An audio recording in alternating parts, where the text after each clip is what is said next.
They say a woman's worth is measured by what she can give. Tonight, Lena Moore learned her price. Nothing. Cast out like garbage on the coldest night of the year, clutching divorce papers that still smell like her husband's cologne and contempt. No coat, no money, no future. Just a bench at an empty bus terminal and the numbing realization that she'd been reduced to a single brutal word: barren. But when three small faces appeared through the fog of her despair, followed by a man whose eyes held their own grief, everything changed. This is the story of how the unwanted became irreplaceable. Before we begin, if you're watching from anywhere in the world, drop your city in the comments below. I want to see how far this story travels. And if it touches your heart, hit that like button. Now let's dive in. The bus terminal smelled like industrial cleaner and defeat. Lena Moore sat on the third bench from the entrance, her body folded in on itself like a letter no one bothered to open. Her fingers, pale, trembling, gripped the envelope containing her divorce decree so tightly that the paper had started to tear at the edges. She didn't notice. She barely noticed anything anymore except the cold. The cold was everywhere. It seeped through the thin fabric of her blouse, crawled up her spine, settled in her chest where her heart used to be. December in the city was unforgiving, and tonight the temperature had dropped below freezing. She'd checked the digital display above the ticket counter before the attendant had locked up for the night, 28 degrees Fahrenheit. That was an hour ago. Now she was alone. The fluorescent lights buzzed overhead, casting everything in a sickly yellow glow that made the empty terminal look like a stage set for despair. A crumpled fast food bag tumbled across the floor, pushed by the draft from the automatic doors that opened and closed at random intervals, triggered by ghosts or glitches. Lena watched it roll past her feet and felt a kinship with that piece of trash, discarded, purposeless, waiting to be swept away. "You're worthless to me now." Marcus's voice still echoed in her head, sharp and clear as the moment he'd said it 4 hours ago. She'd been standing in their kitchen, his kitchen now, she supposed, staring at the granite countertops they'd picked out together 3 years ago when they'd still believed in forever. She'd been chopping vegetables for dinner, something normal and domestic, when he'd walked in with his lawyer. His lawyer. She should have known then, should have seen it coming. But Lena had spent 6 years perfecting the art of not seeing things that would hurt. "The medical reports confirm it," Marcus had continued, his tone clinical, detached, like he was discussing a faulty appliance. "You can't have children. You've known this for 8 months, and you kept trying to convince me there was still hope. You wasted my time, Lena. You wasted years of my time."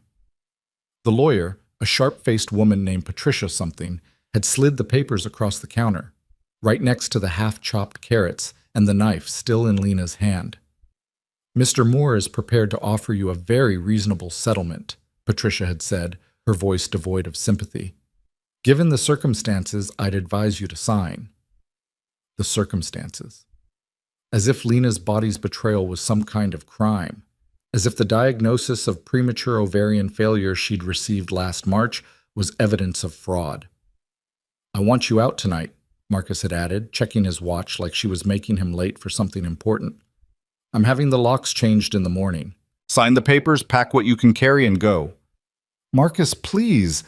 Lena had started, but he'd cut her off with a look so cold it had stolen the words from her throat. "I'm 34 years old. I want a family, a real family. You can't give me that." He'd paused, and for just a second something had flickered across his face. Regret, maybe, or the ghost of who he used to be. Then it was gone. "I've already moved on, Lena. Jenna's pregnant. 3 months. We're getting married as soon as this is finalized." The knife had clattered from Lena's hand onto the cutting board. Jenna, his assistant. The pretty 26-year-old with the perfect teeth and the way of laughing at all his jokes. The one Lena had defended when her sister had made a passing comment about how close they seemed at the company holiday party. "Don't be ridiculous," Lena had said back then. Marcus would never. Except Marcus would. Marcus did. And apparently, Marcus's affair had been fruitful in every way Lena could never be. She'd signed the papers with shaking hands. What else could she do? She had no money of her own. She'd quit her teaching job 2 years ago when Marcus insisted she focus on getting healthy and preparing for motherhood. She had no family nearby. Her parents had retired to Florida, and her only sister lived in Seattle with her own problems. She had friends, but they were mostly Marcus's friends' wives, women who'd probably already heard some twisted version of this story. She'd packed a single suitcase, clothes, toiletries, a framed photo of her grandmother, the only person who'd ever told her she was enough just as she was. Then she'd walked out of the house she'd called home for 4 years and into the freezing night. The taxi had cost her the last of her cash. She'd asked the driver to take her to the bus terminal because it was warm and public and she didn't know where else to go. She'd thought maybe she could figure something out, call someone, make a plan. But when she'd gotten here and sat down and really tried to think, her mind had just stopped. Everything was static and cold and impossible. A burst of wind rattled the terminal's glass doors, and Lena pulled her arms tighter around herself. She wasn't wearing a coat. It was still hanging in the hall closet at Marcus's house, and she'd been too numb, too shocked to remember it. Now she was paying the price. Her teeth chattered. Her lips had gone numb. How long does it take to freeze to death, she wondered distantly. Is it painful, or do you just get tired and fall asleep? She'd read somewhere that hypothermia made you feel warm at the end, that people found frozen outside were often partially undressed because the dying brain misfired and convinced them they were overheating. Would anyone find her before morning? Would anyone care? The thought should have scared her, but instead it just felt inevitable. Worthless? The word wrapped around her like a shroud. Because if she was honest, really, brutally honest, Marcus hadn't said anything that wasn't true. What was a woman who couldn't have children? In a world that measured female value by fertility, what was she? She'd spent 8 months asking herself that question. 8 months of appointments and tests and procedures. 8 months of watching Marcus's hope turn to frustration, then frustration to contempt. 8 months of feeling her body fail her in newer and more humiliating ways. The final diagnosis had been clear: premature ovarian failure. Her ovaries had simply stopped. At 32 years old, her body had decided it was done. No eggs, no hormones, no hope. The doctor had talked about donor eggs and surrogates and adoption, but Marcus had gone silent during that conversation. She'd known then, really known, that it was over. She just hadn't expected it to end quite so viciously. A sob built in Lena's chest, but she swallowed it down. She was done crying. She'd cried enough over the past 8 months to flood that damn house. What good had it done? Marcus had still cheated. Jenna was still pregnant. Lena was still broken. Worthless. The automatic doors whooshed open again, and cold air blasted through the terminal. Lena closed her eyes, almost welcoming it. Maybe if she just sat here long enough, the cold would make all the decisions for her. She didn't hear the footsteps at first. It was only when a small voice said, "Daddy, that lady doesn't have a coat," that Lena's eyes fluttered open. 3 children stood about 10 feet away, staring at her with the brutal, guileless curiosity of the young. 2 boys and a girl, ranging in age from maybe 5 to 9. Behind them, a man was locking up a coffee thermos and putting it in a backpack. "Noah, don't stare," the man said without looking up. "It's rude." "But she's shaking," the oldest boy, Noah apparently, persisted. "Like, a lot. Like when Evan got locked outside last winter and we had to warm him up with blankets." "I didn't get locked out. You locked me out," the younger boy piped up indignantly. "Did not. Did too." "Boys," the man said, his voice carrying a note of exhausted patience that suggested this argument was well worn. "Not now." But the little girl, she looked about 6, with dark curls and enormous brown eyes, had already taken a step closer to Lena. "Are you okay, miss?" Lena tried to answer, but her jaw was shaking too hard to form words. She managed a nod that was entirely unconvincing. The girl turned back to the man. "Daddy, she's not okay. She's freezing. We have to help her." "Mia, sweetheart." "We have to." Mia's voice took on a tone of absolute certainty. "You always say if someone needs help and we can help them, we should. You always say that." The man, Daddy, finally looked up, and his gaze landed on Lena. For a moment, neither of them moved. Lena saw a tall man in his late 30s, with dark hair that needed a cut and eyes that held the particular exhaustion of someone who'd been running on fumes for too long. He wore jeans and a practical winter jacket. and had the kind of face that was handsome in an understated way. Strong jaw, straight nose, eyes that looked like they smiled often, even though they weren't smiling now. What he saw when he looked at Lena, she could only imagine. A ghost of a woman. Someone broken. Someone not worth saving. She waited for him to make an excuse and hustle his children away from the crazy lady on the bench. Instead, he walked closer. "Ma'am?" His voice was gentle, careful. "Are you waiting for a bus? Because the terminal's been closed for the night. Nothing's running until 6 a.m. Lena's mouth worked soundlessly for a moment before she managed to whisper, "I know." Understanding flickered across his face, followed by something that looked like concern. He glanced at his children, seemed to calculate something, then crouched down so he was at eye level with Lena instead of looming over her. "Are you hurt?" he asked quietly. "Do you need me to call someone? Police? Ambulance?" "No." The word came out sharper than Lena intended. The last thing she needed was authorities involved, asking questions, calling Marcus. "I'm fine, just cold." "You're not fine," the youngest boy, Evan, announced with the blunt honesty of a 5-year-old. "You're blue." "Evan," Noah hissed. "Well, she is. Her lips are blue." The man, still crouched, still watching her with those careful eyes, unzipped his jacket and started to shrug out of it. "Here, take this." "No." Lena pulled back instinctively. "I can't." "You're in the early stages of hypothermia," he said matter-of-factly, not unkindly. "I can see it. Your extremities are pale, you're shivering violently, and you're having trouble speaking clearly. You need to warm up, now." He held out the jacket. "Please." Something about the please undid her. Or maybe it was the way he said it, not like he was doing her a favor, but like he genuinely wanted to help, like she was worth helping. With trembling hands, Lena took the jacket and wrapped it around herself. It was still warm from his body, and the heat of it against her frozen skin was so overwhelming she almost cried. "Thank you," she whispered. He nodded and stood up, though he didn't step away. "I'm Daniel Brooks. These are my kids, Noah, Mia, and Evan." "Hi," Mia said immediately, her smile bright and uncomplicated. "You have pretty hair, even though it's messy right now." "Mia!" Noah looked mortified. "What? She does!" Despite everything, despite the cold and the fear and the crushing weight of her entire life falling apart, Lena felt her mouth twitch. Not quite a smile, but close. "I'm Lena," she said. "Lena Moore." "Nice to meet you, Miss Lena," Noah said politely, in the tone of a child who'd been taught proper manners and used them like armor. Do you have somewhere to go?" It was such a simple question, such a reasonable question. Lena's answer stuck in her throat.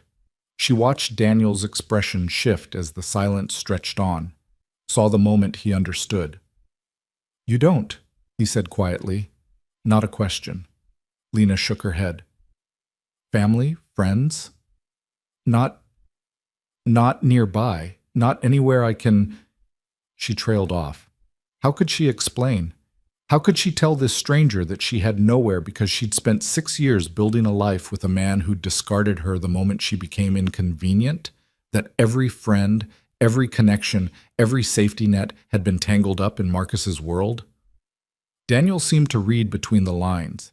His jaw tightened and something hard flashed through his eyes. Anger, but not at her. "Daddy," Mia said, tugging on his sleeve. "We can't leave her here." "Mia, it's complicated." "No, it's not." The little girl's voice was surprisingly firm. "She's cold, and she's alone, and it's nighttime. If we leave her here, she could die. You told us about hypothermia. You said it can kill people. We can't let her die, Daddy." Evan nodded solemnly. "That would be bad." Noah, the oldest, looked between his father and Lena with an expression far too serious for a 9-year-old. "She needs help, Dad. Real help." Daniel ran a hand through his hair, clearly wrestling with something.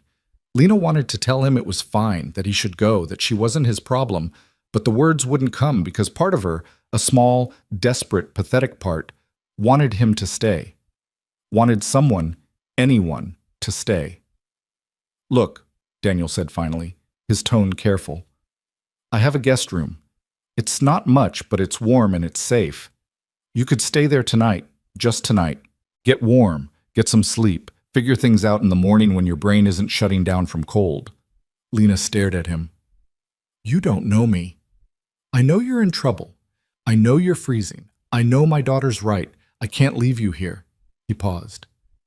I'm not asking for anything. I'm not expecting anything. I can help. So I'm going to. It was insane. Dangerous even. Going home with a strange man and his children, accepting shelter from someone she'd met 5 minutes ago. Every instinct she'd been taught screamed at her to refuse. But what was the alternative? Freeze to death on this bench? Wander the streets until something worse than cold found her? And there was something about Daniel Brooks, something in the way he looked at her, not with pity, but with a straightforward kindness, that made her want to trust him. Or maybe she was just too tired and cold and broken to care anymore. Just tonight, she heard herself say. Relief washed over Daniel's face. Just tonight, he agreed. Come on, my car's parked outside. He helped her stand and she swayed slightly, her legs unsteady. Noah immediately moved to her other side, offering his arm with the earnest gallantry of a child playing at being grown. I got you, Miss Lena, he said.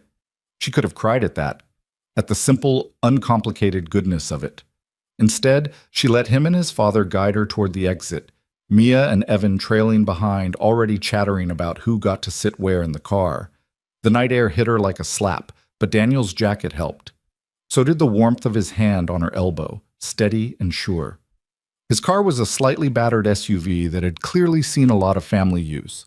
There were crumbs on the floor, a forgotten toy in the cup holder, a stack of coloring books in the back. It was messy and real, and somehow the most comforting thing Lena had seen in months. Daniel helped her into the passenger seat while the kids piled into the back, already arguing about whose turn it was to pick the music. No music, Daniel said firmly as he slid into the driver's seat. It's late and we all need quiet. Deal? A chorus of disappointed "Okay, Daddy" followed, but the children settled down. As Daniel started the car and pulled out of the parking lot, Lena stared out the window at the terminal disappearing behind them.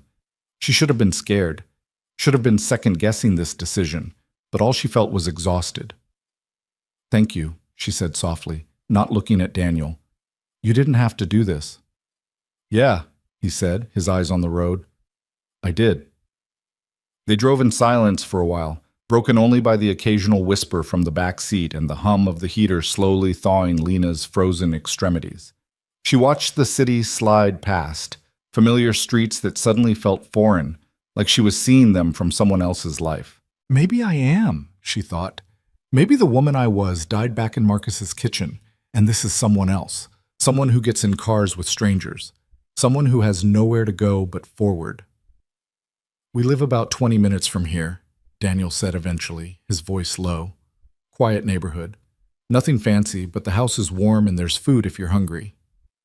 I'm not, Lena said automatically, though her stomach chose that moment to growl audibly. From the back seat, Evan giggled. Your tummy says you're lying. Despite everything, Lena felt another ghost of a smile. We had spaghetti for dinner, Mia offered. There's lots left. Daddy always makes too much. I cook for a small army out of habit, Daniel admitted. Occupational hazard of single parenting. Better too much than too little. Single parenting, so there was no wife waiting at home. No woman who'd take one look at Lena and see competition or threat or judgment. Their mother? Lena asked, then immediately regretted it. Sorry, that's too personal. It's fine. Daniel's hands tightened briefly on the steering wheel. She passed away 2 years ago. Car accident. I'm sorry. Me too. He paused. The kids are doing better now. We all are. It's just different. Lena understood different. Different was her entire life now. They fell silent again, and Lena felt her eyes growing heavy. The warmth of the car, the low hum of the engine, the bone-deep exhaustion of the worst day of her life. It all pressed down on her like a weight. You can sleep, Daniel said quietly. We'll wake you when we get there. I shouldn't. You're safe, he said simply. I promise. And somehow, impossibly, she believed him. Lena let her eyes close. It. She woke to a gentle hand on her shoulder and Mia's voice saying, "Miss Lena, we're home." The house was a two-story colonial that had seen better days but was clearly well-loved. The porch light was on, and through the front windows, Lena could see warm yellow light and what looked like a living room full of mismatched but comfortable furniture. Daniel helped her out of the car while the kids tumbled ahead, racing each other to the front door. Her legs were still unsteady, and he kept a careful hand on her elbow as they walked up the path. Inside, the house smelled like pasta sauce and something cinnamon, cookies maybe, or candles. It was cluttered in the way houses with children always are. Shoes by the door, backpacks hung on hooks, a pile of mail on the entry table. It was chaos. It was beautiful. "Boys, take your stuff upstairs," Daniel instructed. "Mia, can you show Miss Lena to the guest room?" "Yes." Mia grabbed Lena's hand with the confidence of someone who'd never been taught to fear strangers. "It's this way. It's my favorite room because it has a window seat and you can see the garden, except right now it's too dark to see anything, but in the morning you'll love it." She led Lena down a hallway and into a small bedroom that was simple but clean. A double bed with a blue comforter, a dresser, a nightstand with a lamp, and yes, a window seat with cushions. "There's a bathroom right across the hall," Mia explained. "And if you need anything, Daddy's room is at the end of the hall and mine is next to his, and the boys share the big room upstairs, but they fight a lot, so sometimes it's noisy." "Mia," Daniel appeared in the doorway, looking slightly exasperated but fond. "Breathe, sweetheart. Give Miss Lena some space." "Okay." Mia bounced on her toes. "But first, do you like pancakes? Because tomorrow's Saturday, and Daddy makes pancakes on Saturday, and they're really good, even though sometimes they're a little burnt." "They're not burnt," Daniel protested. "They're caramelized." "That's what you always say." Despite the weight in her chest, despite everything, Lena laughed, actually laughed. Both Daniel and Mia stopped and stared at her, and Lena realized it was probably the first time she'd made that sound in months. "Pancakes sound nice," she said softly. Mia beamed. "Good. Okay, good night, Miss Lena. I hope you sleep good and don't have bad dreams." She hugged Lena's waist quickly, then darted out of the room, leaving Lena stunned and oddly moved by the casual affection. Daniel lingered in the doorway.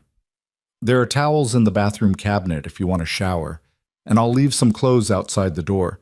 They'll be big on you, but they're clean. Sweats and a t-shirt probably." "You've done too much already," Lena said. "Not possible." He paused. "Look, I'm not going to pry into what happened tonight. That's your business. But if you need to talk or if you need help tomorrow figuring things out, I'm here, okay?" Lena nodded, not trusting her voice. "Get some rest," Daniel said gently. "You're safe here." He left, closing the door softly behind him. Alone for the first time in hours, Lena sat down on the edge of the bed and looked around the small room. It was nothing special, just a guest room in a stranger's house. But it was warm. And for the first time since Marcus had handed her those papers, Lena felt like she could breathe. She pulled the divorce decree from her pocket and stared at it. Her signature looked shaky, desperate. Marcus's was bold and confident, like he'd been waiting for this moment. Worthless. The word tried to rise up again, tried to drag her back down. But then she heard Mia's laughter from somewhere in the house, followed by Noah's voice telling her to brush her teeth. Normal sounds, family sounds, sounds of people who'd taken her in without question, without judgment, without asking what she could give them in return. Lena folded the papers and set them on the nightstand. Tomorrow, she'd figure out what came next. Tomorrow, she'd face the wreckage of her life. But tonight she was warm and safe. And for now, that was enough. Lena woke to sunlight streaming through unfamiliar windows and the smell of something burning. For a disorienting moment, she had no idea where she was. The ceiling was wrong. The light was wrong. The sounds drifting up from downstairs, children's voices, the clatter of dishes, someone saying, "Evan, put that down right now," were definitely wrong. Then it all came rushing back. The bus terminal, the cold. Daniel Brooks and his 3 children standing in front of her like some kind of miracle she hadn't asked for. She sat up slowly, her body aching in ways that had nothing to do with the unfamiliar mattress. The divorce papers were still on the nightstand where she'd left them, a reminder that yesterday hadn't been a nightmare. It had been real. Marcus was gone. Her marriage was over.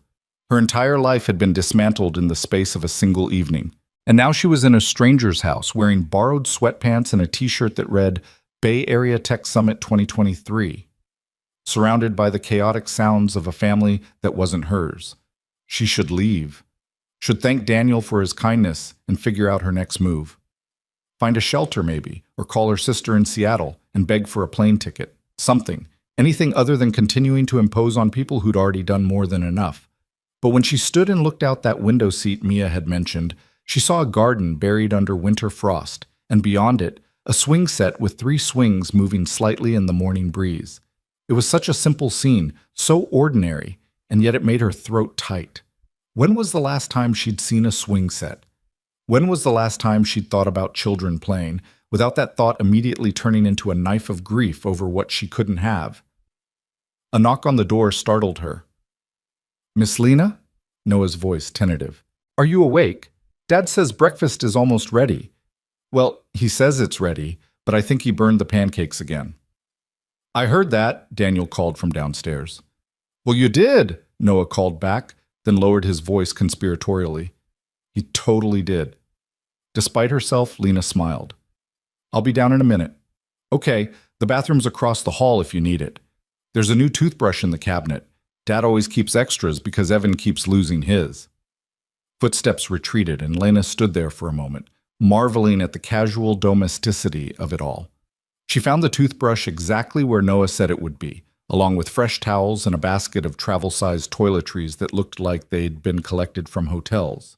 When she finally made her way downstairs, she followed the sounds of controlled chaos to a large kitchen that was clearly the heart of the home. Daniel stood at the stove, wielding a spatula like a weapon, while Mia set the table with intense concentration. Noah was pouring orange juice into mismatched glasses, and Evan sat at the counter, swinging his legs and narrating everything happening around him. And then Dad flipped the pancake, but it went too high and almost hit the ceiling, but it didn't. It just landed back in the pan, but upside down, and now that side is really, really burnt. "It's not burnt," Daniel said for what was clearly not the first time. "It's caramelized," all 3 children chorused, then dissolved into giggles. Daniel caught sight of Lena in the doorway and smiled, looking slightly sheepish. "Morning. I hope you slept okay." "I did. Thank you." It was true. She'd slept deeper and more dreamlessly than she had in months, exhaustion finally claiming its due. "Good. Sit anywhere, Mia. Is the table ready?" "Almost. I'm putting out the special napkins." "We have special napkins?" Noah looked confused. "We do now. I found them in the drawer. They have flowers on them." "Those are from Easter like 2 years ago," Noah informed her. "So? They're still special."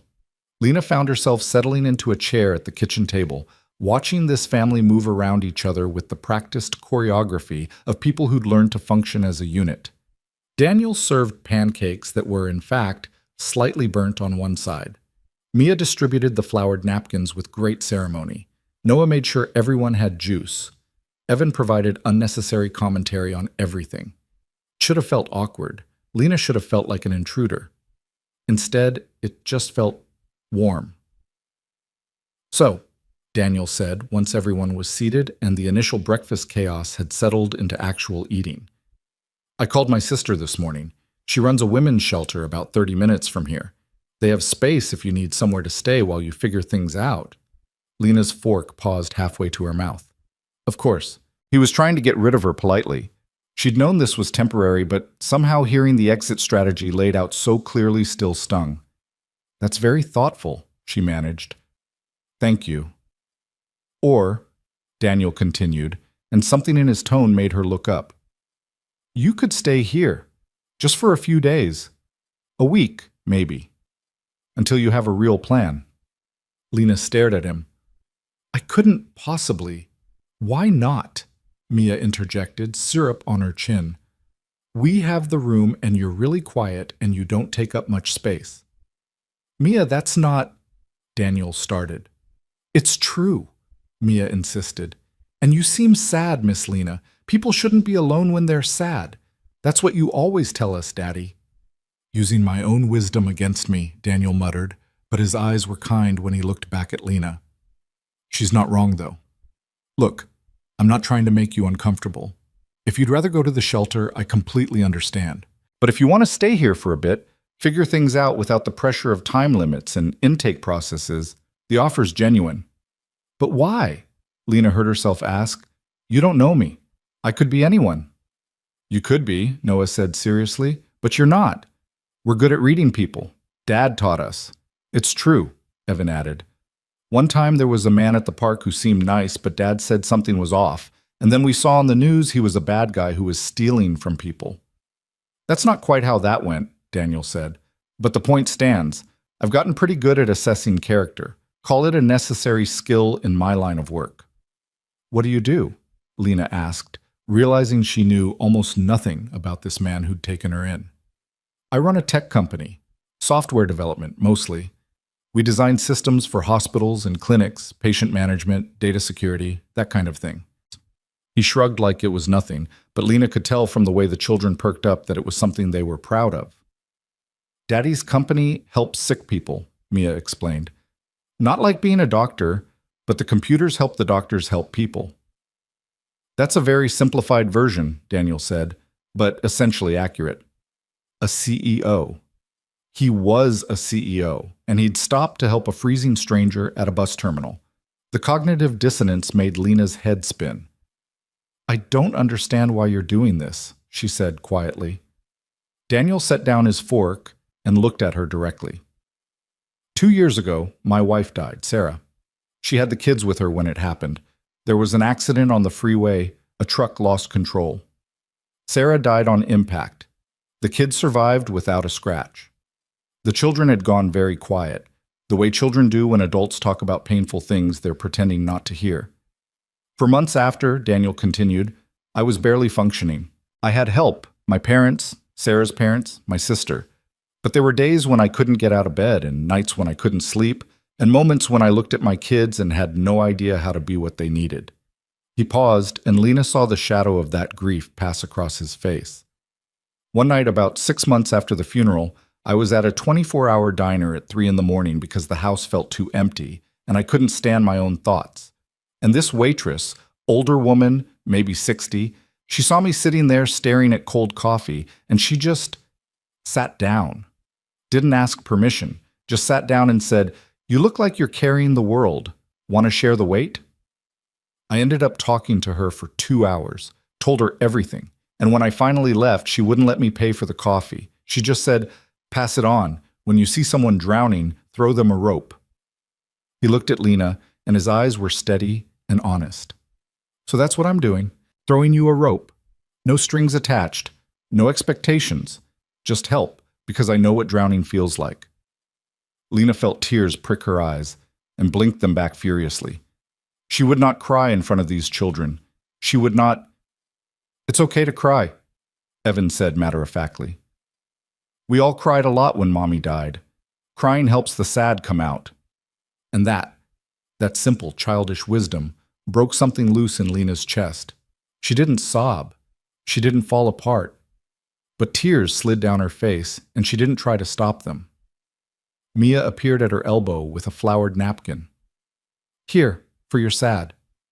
Lena took it and pressed it to her eyes, overwhelmed by the kindness of these people who owed her nothing. Thank you, she whispered. I'll stay. Just for a few days, just until I figure out what's next. Stay as long as you need, Daniel said simply. And just like that, it was settled. The days that followed developed a rhythm that Lena hadn't expected. She'd wake to the sound of the Brooks household coming to life. Daniel's alarm at 6:30, followed by the thunder of children's feet on stairs, the eternal debate over whose turn it was to shower first, the perpetual hunt for missing shoes and homework and permission slips. At first, she stayed in her room during the morning chaos, not wanting to intrude, but on the third day, she came downstairs to find Evan sitting at the kitchen table in tears, a bowl of cereal untouched in front of him. What's wrong? Lena had asked before she could stop herself. I can't tie my shoes, Evan sobbed. Noah's supposed to help me, but he's in the shower and Mia's getting dressed and Dad's making lunches and I can't do it and we're going to be late and Mrs. Patterson gets mad when we're late. Lena had knelt down without thinking. May I? Evan had nodded, hiccuping, and thrust his sneaker-clad foot toward her. She'd tied his shoes, double-knotted them the way her grandmother had taught her 30 years ago. And when Evan had thrown his arms around her neck and said, "Thank you, Miss Lena, you're the best," something in her chest had loosened just slightly. After that, mornings became a shared endeavor. Lena started making coffee, good coffee, not the sludge Daniel brewed in the ancient machine. She packed lunches while Daniel wrangled children into appropriate clothing. She found lost homework and signed permission slips and made sure everyone had what they needed. "You don't have to do this," Daniel said one morning, watching her efficiently prepare 3 identical sandwiches. "I know," Lena said. "I want to." It was true. For the first time in months, she felt useful, needed, not for what her body could produce, but for what her hands could do and her presence could provide. The afternoons were quieter. Daniel worked from a home office most days, his door closed, the low murmur of conference calls leaking into the hallway. Lena had started cleaning, just little things at first. Dishes, laundry, organizing the avalanche of papers and artwork that seemed to breed on every available surface. "You really don't have to do this," Daniel said again when he found her folding a mountain of clean clothes in the living room. "I'm earning my keep," Lena replied. "You're a guest, not an employee. I'm a guest who needs to feel useful."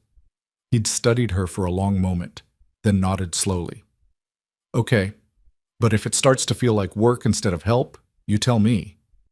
"Deal." The evenings were her favorite, though. That's when the whole family was together, and Lena got to see the Brooks unit in full operation. Dinner was always an event. Daniel cooked, sometimes well, sometimes disastrously, and the children set the table and everyone talked over each other in a way that should have been overwhelming but was actually oddly soothing. They told stories about their days. Noah talked about his science project on volcanoes. Mia described the elaborate game of pretend she'd orchestrated at recess.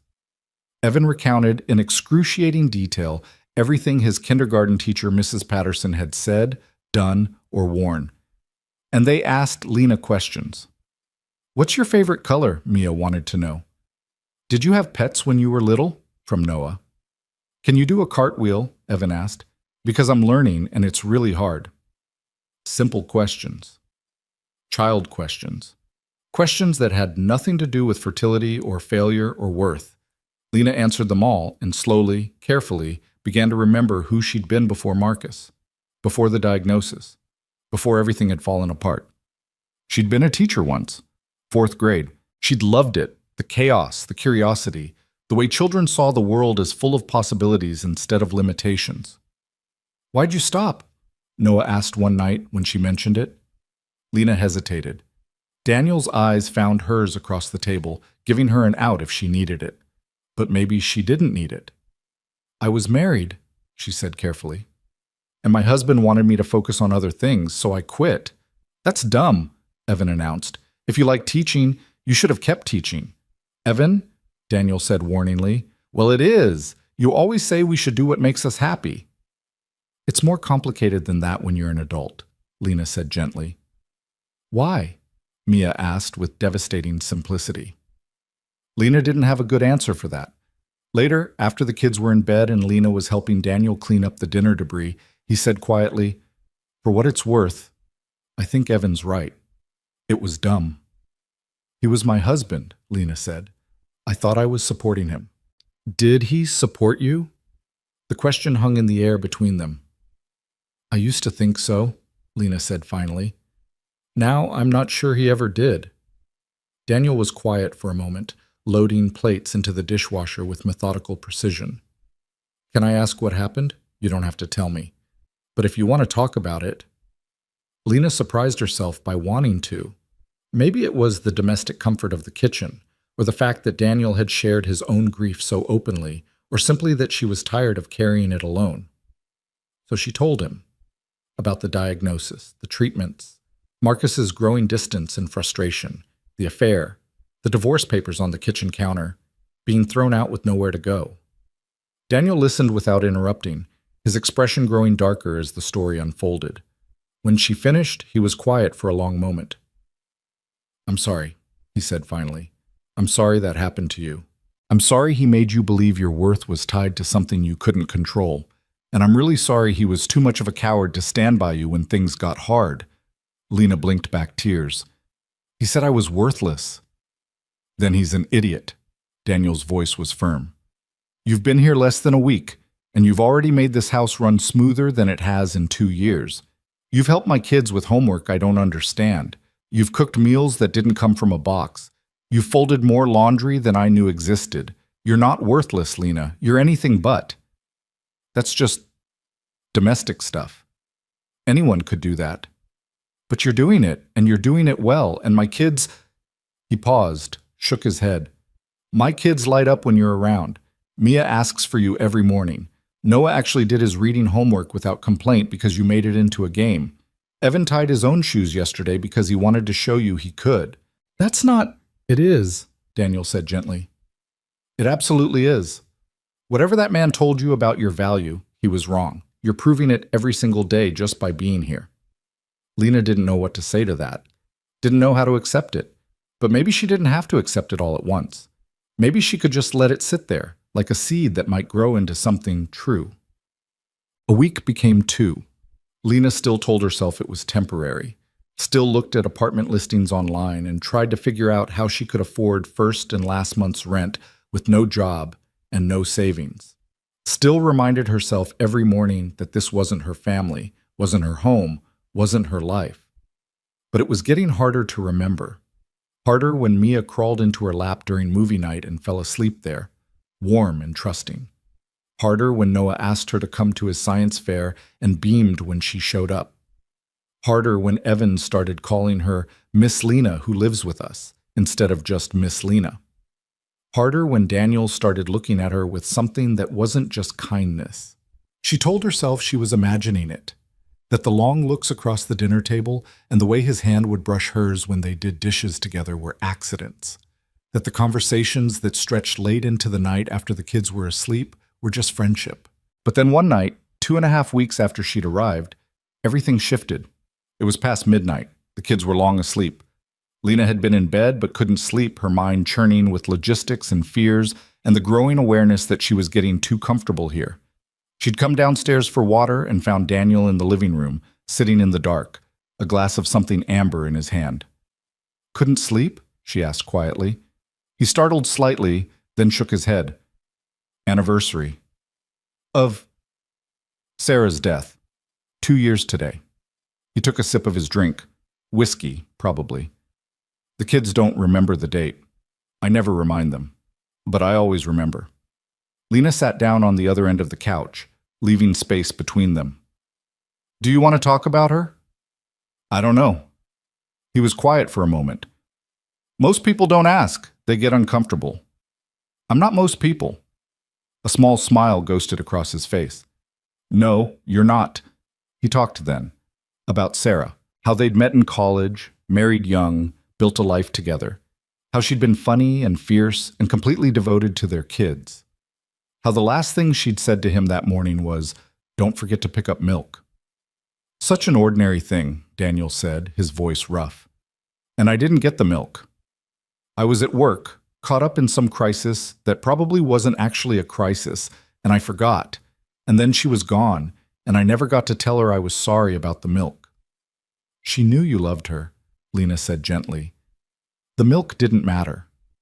"I know, rationally I know, but grief isn't rational." "No," Lena agreed, "it's not." They sat in comfortable silence for a while. Then Daniel said, "Can I ask you something?" "Okay." "Why did you marry him?" "Marcus? What did you see in him?" Lena considered the question. "I thought he was solid, reliable, the kind of person who'd stay. I'd had enough chaos in my life. My dad left when I was 12, my mom struggled with depression, everything always felt unstable. Marcus seemed like the opposite of that, like safety. But he wasn't. No, he was just conditional. He loved me as long as I was what he needed me to be. When I couldn't be that anymore, the love disappeared." She paused. "Or maybe it was never really there at all." "His loss," Daniel said quietly. "You don't know me well enough to say that." "I know you well enough." He turned to look at her, and even in the darkness she could see the intensity in his eyes. "I know you're kind. I know you're resilient. I know you make my kids laugh and my house feel like a home again. I know you fold fitted sheets properly, which is basically magic. I know you're stronger than you think you are." "Daniel, I know this is complicated," he continued. "I know you're rebuilding your life, and I'm still figuring out how to live without Sarah, and this whole situation is messy and strange. But I need you to know you're not a burden here. You're not temporary, or you don't have to be." Lena's heart was hammering. "What are you saying?" "I'm saying stay. Really stay. Not as a guest. Not as someone earning their keep. Just stay. Be part of this." He gestured vaguely around the room. "Be part of us. I can't ask you to." "You're not asking. I'm offering." He set down his glass and shifted closer, close enough that she could feel the warmth of him. "These past 2 weeks, watching you with my kids, talking to you every night, having you here, it's the first time since Sarah died that I felt like I might actually be okay, like we might all be okay." "That's not because of me," Lena whispered. "It is, though." His hand found hers, tentative, giving her room to pull away. She didn't. "You brought light back into this house. You brought hope. And I know it's too soon, and I know you probably think I'm crazy, but I can't. I don't want to pretend I'm not falling for you." Lena's breath caught. "Daniel, if you don't feel the same way, tell me. I'll back off. We'll go back to however you want this to be, but if there's even a chance—" She kissed him. She didn't plan it, didn't think it through, just leaned forward and pressed her lips to his, cutting off his words with the answer she couldn't quite speak. For a heartbeat, neither of them moved. Then Daniel's hand came up to cup her face, gentle and sure, and he kissed her back like she was something precious, something worth holding on to. When they finally pulled apart, both breathing hard, Lena rested her forehead against his. "I'm terrified," she admitted. "Me too. I don't know how to do this, how to trust again, how to believe I'm enough." "We'll figure it out," Daniel said. "Together, if you want to."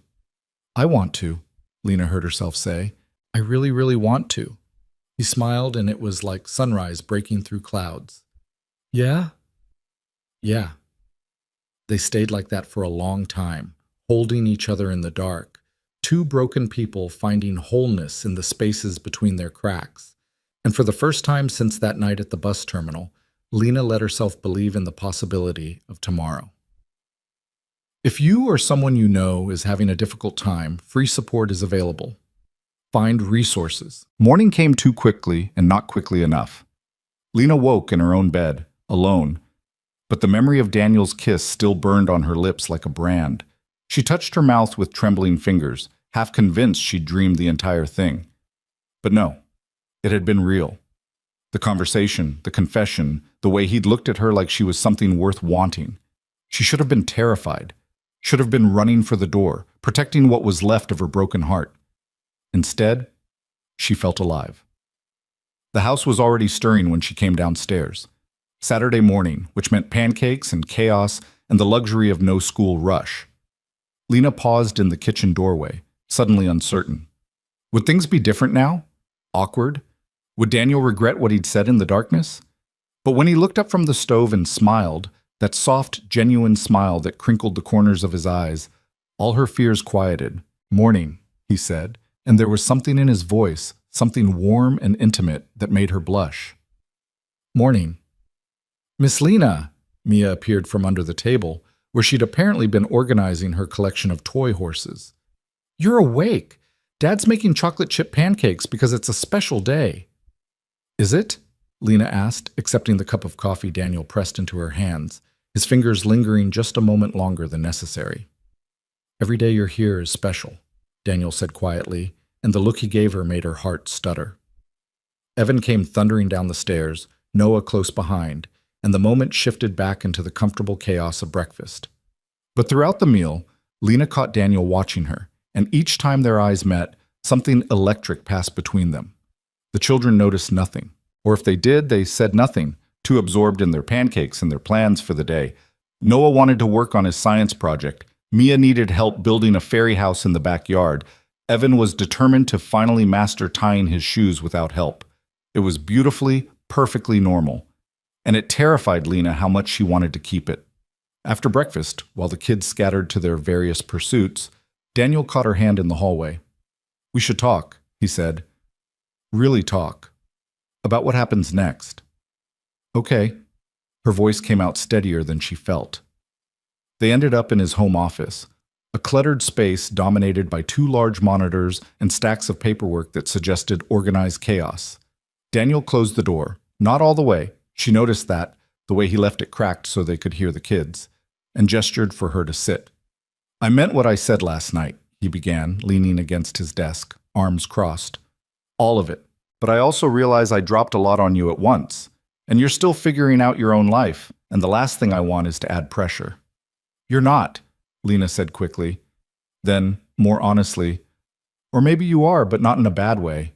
It's just, this is all happening so fast.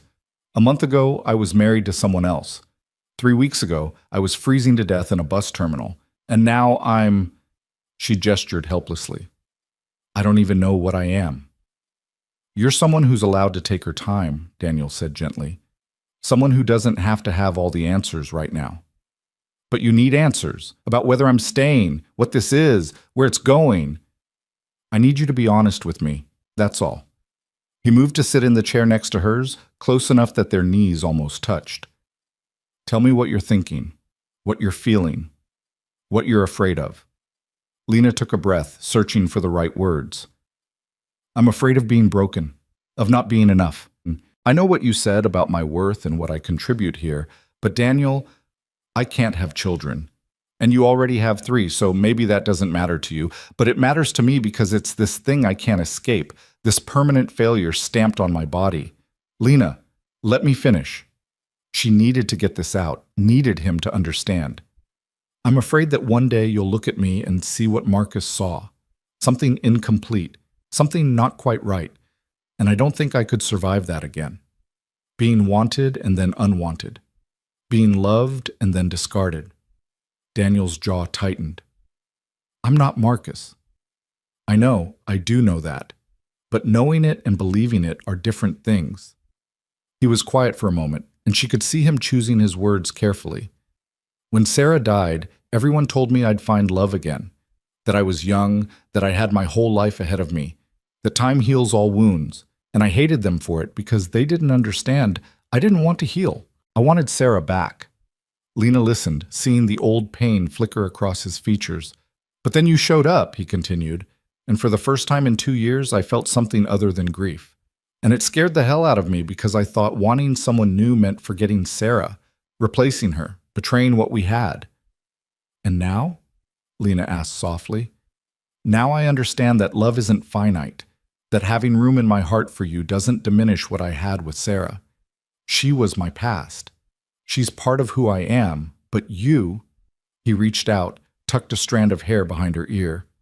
"You could be my future, if you want that." "What about the kids? What about them? They love their mother. I can't replace her." "No one's asking you to." Daniel's voice was firm. "Sarah will always be their mother, but that doesn't mean there isn't room for you. They already love you, Lena, not as a replacement, as yourself." "How can you be sure?" "Because I watch them with you. I see the way Mia saves her best artwork to show you, how Noah asks for your help even when I'm available, how Evan tells you things he doesn't tell me. They've let you in, not because they're forgetting Sarah, but because you're you." Lena felt tears prick her eyes. "I want to believe that." "Then believe it." He took her hand, laced their fingers together. "Stay. Really stay. Not as a guest, not temporarily. Move your things out of the guest room. Be part of this family. Be with me." "I don't have any things," Lena said with a watery laugh. "I have a suitcase of clothes and divorce papers and nothing else." "Then we'll get you things. We'll build from here." He squeezed her hand. "Unless you don't want to. If this is too much, too fast, if you need space or time or—" She kissed him again, cutting off his rambling with the same certainty she'd felt last night. When they broke apart, she said, "I want to stay. I'm terrified and I probably need therapy and I have no idea what I'm doing, but I want to stay." The smile that broke across Daniel's face was incandescent. Yeah? Yeah. He pulled her into his arms, and she let herself sink into the embrace, let herself believe that maybe, just maybe, she was allowed to have this. They stayed like that until Evan's voice called up the stairs. Dad! Mia's trying to take all my horses for her fairy house, and she says you said she could, but you didn't, right? Daniel groaned, and reality intrudes. Welcome to parenthood, Lena said, surprising herself with the joke. He looked at her, something soft and wondering in his expression. Welcome to it indeed. The days that followed felt different. Not dramatically. The routine stayed mostly the same. The chaos of family life continued unabated. But there was a new dimension to everything, a sense of intentionality. Lena moved her few belongings out of the guest room and into Daniel's room, and if the children noticed, they said nothing. Or rather, Mia said, "Does this mean Miss Lena is staying forever?" And when Daniel answered, if she wants to, had responded with good and gone back to her coloring. Lena started looking for jobs, updating the resume she hadn't touched in years. Teaching positions mostly, though the school year was already well underway and openings were scarce. You don't have to rush, Daniel said one evening, watching her scroll through listings with increasing frustration. We're doing fine financially. Take your time finding something you actually want. I need to contribute, Lena insisted. I can't just live here and do nothing. You're doing plenty. You're raising 3 children who aren't even yours. They're not mine, though. That's the point. Daniel set down his laptop and gave her his full attention. Do you want them to be? The question hung between them, enormous and terrifying. I don't know if I'm allowed to want that, Lena admitted. They have a mother. You're the woman who makes them breakfast and helps with homework and kisses scraped knees and reads bedtime stories. You're the woman they ask for when they're scared or sad or excited. What would you call that if not mothering? Babysitting? Lena tried to joke, but her voice cracked. Lena. Daniel moved to sit beside her, taking her hands. You're allowed to be important to them. You're allowed to love them and let them love you. That doesn't diminish Sarah. It just means they're lucky enough to have 2 women in their lives who care about them. One of whom is gone. Yes, but one of whom is here. He squeezed her hands. Be here. Fully. Stop waiting for permission to be part of this family. Before Lena could respond, Noah appeared in the doorway, looking uncharacteristically nervous. Can I ask you something? He said, addressing Lena. Of course. He came further into the room, fidgeting with the hem of his shirt. There's a thing at school, a science fair presentation thing, and we're supposed to invite our parents. He paused, took a breath. Would you come? Both of you. Lena's throat tightened. Noah, I know you're not my mom, Noah said quickly. I know that, but you're important, and I want you there, if you want to come. She looked at this 9-year-old boy who was trying so hard to be brave, to articulate something complicated and real, and felt her heart crack open. I would love to come, she said softly. Relief flooded Noah's face. Really? Really.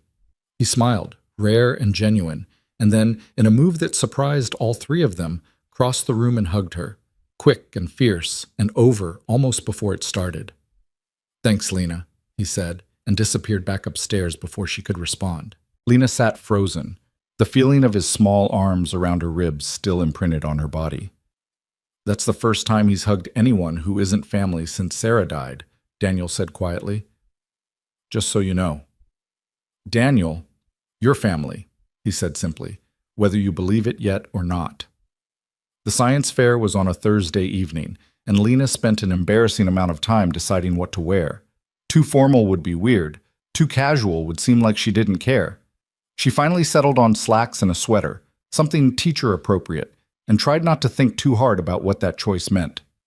The school gymnasium was packed with students and parents and elaborate poster boards detailing everything from volcano simulations to plant growth experiments. Noah's project was on renewable energy, specifically whether homemade solar panels could power small devices. He worked really hard on it, Daniel murmured as they approached Noah's station. Sarah was big on environmental stuff, and I think this is his way of connecting to that. Lena's chest ached at the thought. It's beautiful. Noah saw them coming and his face lit up, not just at Daniel, but at both of them equally. You came. Of course we did, Lena said. We wouldn't miss it. She listened as Noah explained his methodology, his results, his conclusions. He was articulate and passionate and so clearly proud of what he'd accomplished. And when the judges came by to evaluate, Lena found herself holding her breath alongside Daniel, invested in this child's success as if it were her own. Noah won second place in his category, and the grin on his face was worth everything. We should celebrate, Daniel announced. Ice cream? Yes! Noah pumped his fist. As they were leaving, one of the other mothers approached, smiling at Lena. You must be so proud. He's a bright kid. Thank you, Lena said automatically. How old were you when you had him? You look so young to have a 9-year-old. Lena froze, the assumption hitting her like a slap. Before she could correct the woman, Daniel's hand found the small of her back, steady and sure. We're proud of all our kids, he said smoothly, neither confirming nor denying the implication. The woman smiled and moved on, none the wiser. But Lena stood rooted to the spot, her mind reeling. The woman had assumed she was Noah's mother, had looked at the three of them together and seen a family. Hey, Daniel's voice was soft in her ear. You okay? She thought, I know. And you didn't correct her. No. He turned her gently to face him. Because in every way that matters, she wasn't wrong. You're here. You showed up. You care about him. That's what mothering is, Lena. Not biology. Presence. Noah had gone ahead to find his siblings, leaving Daniel and Lena in a moment of relative privacy in the crowded gymnasium. I can't give you more children, Lena said, the fear finally surfacing. I can't give you a baby of your own, a biological child to carry on your name or whatever it is people want. Enough, Daniel said firmly. You're enough.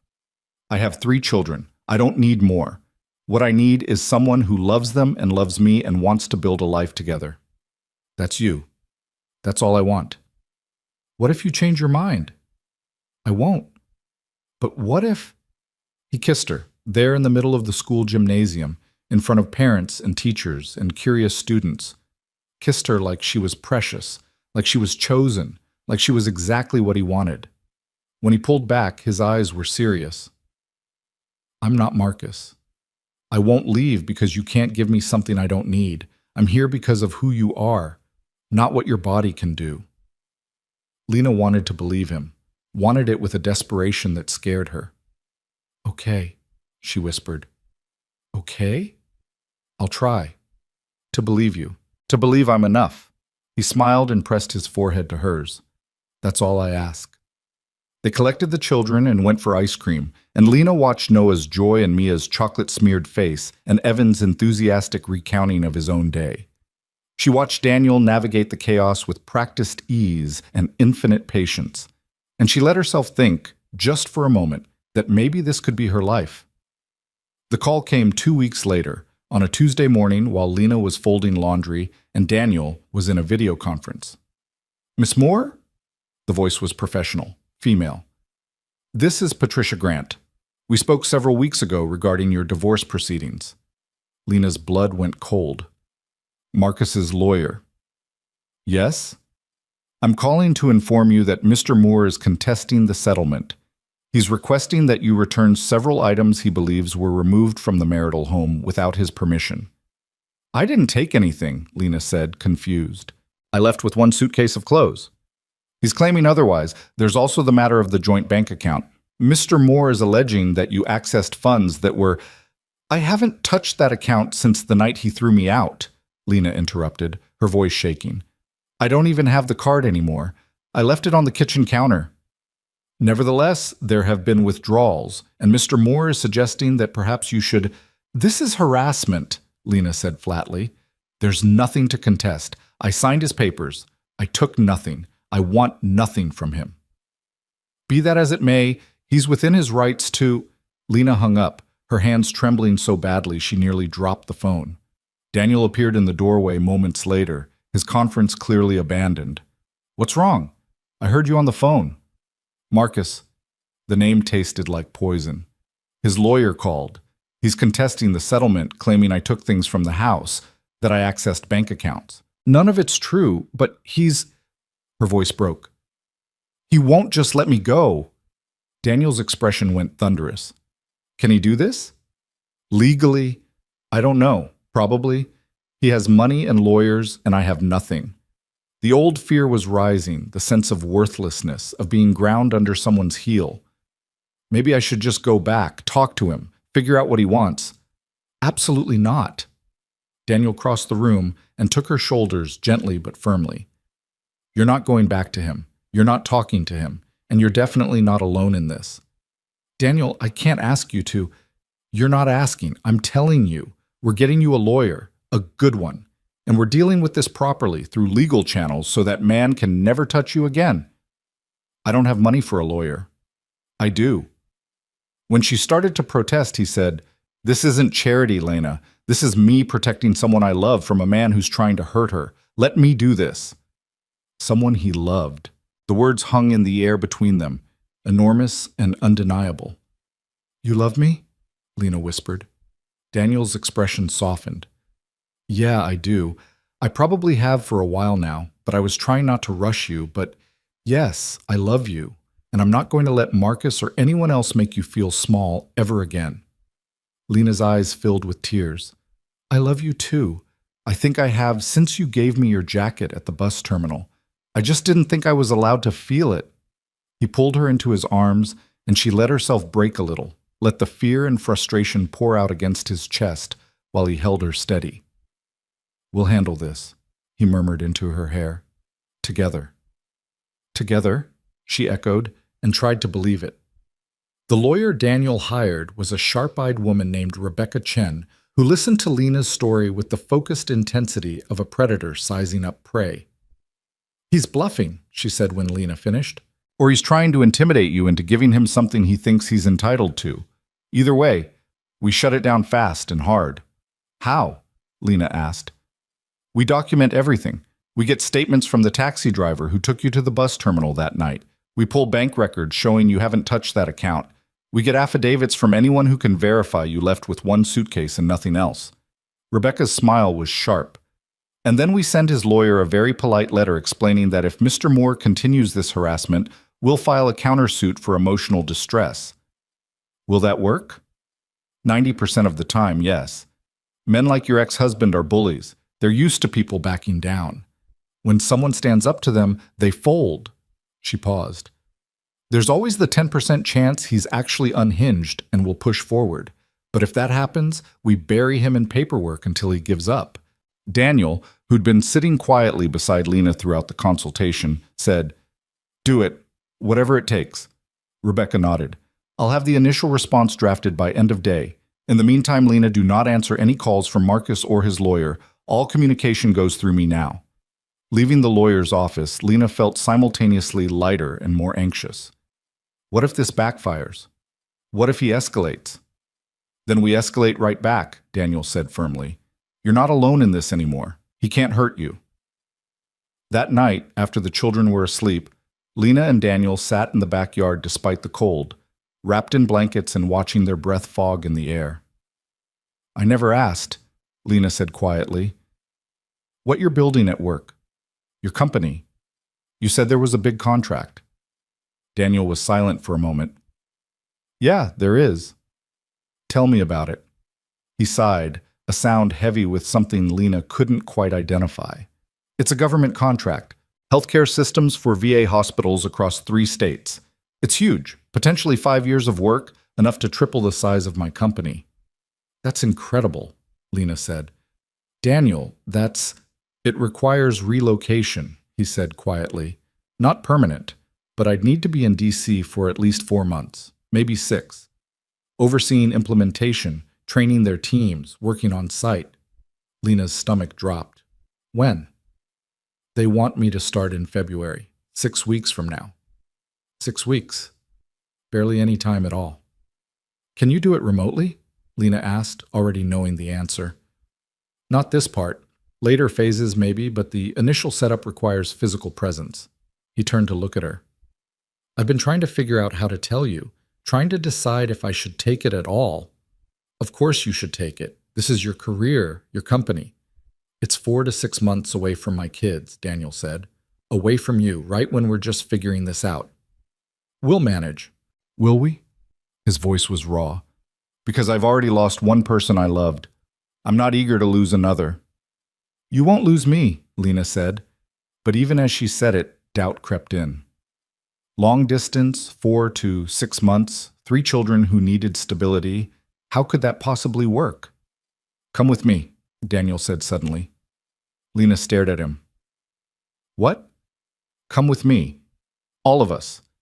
The kids can transfer schools for a semester, and you could look for teaching jobs in D.C., or take the time to figure out what you want to do. We could rent a place, make it an adventure. Daniel, that's insane. You can't uproot your children's entire lives for a contract. People do it all the time. Not like this. Not so quickly. He was quiet, and Lena could see him struggling with something. What if I don't go? He said finally. What if I turn it down?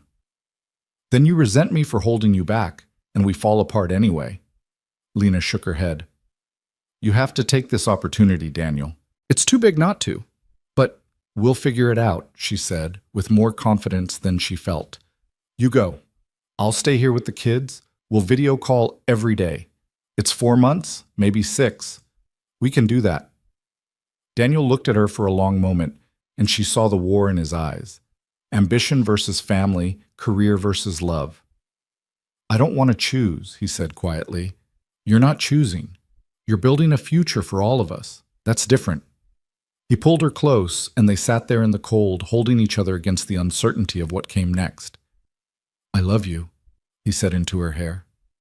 I love you too. And Lena meant it.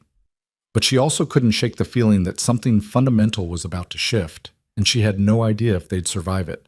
The conversation with the children happened on a Sunday afternoon, with all 5 of them gathered in the living room, and a palpable tension in the air that even Evan could sense. Are we in trouble? He asked immediately, his eyes wide. Nobody, Daniel assured him. Nobody's in trouble. We just need to talk about something important. Mia climbed onto the couch next to Lena, pressing against her side with the unconscious trust of a child who'd claimed her person. Noah sat cross-legged on the floor, his expression already guarded in that way he had when he sensed bad news coming. Daniel took a breath. You know how Daddy's company has been working on that big project, the one for the hospitals? The VA thing, Noah said. You've been talking about it for months. Right. Well, they want me to go to Washington, D.C. to help set everything up. It would mean being away for a few months. The silence that followed was deafening. Finally, Mia said in a small voice, How many months? 4, maybe 6. I'd come home for visits when I could, and we'd video call every single day, but I wouldn't be here for dinner or bedtime or… No. Noah's voice was flat, final. You can't go. Noah, you can't leave us.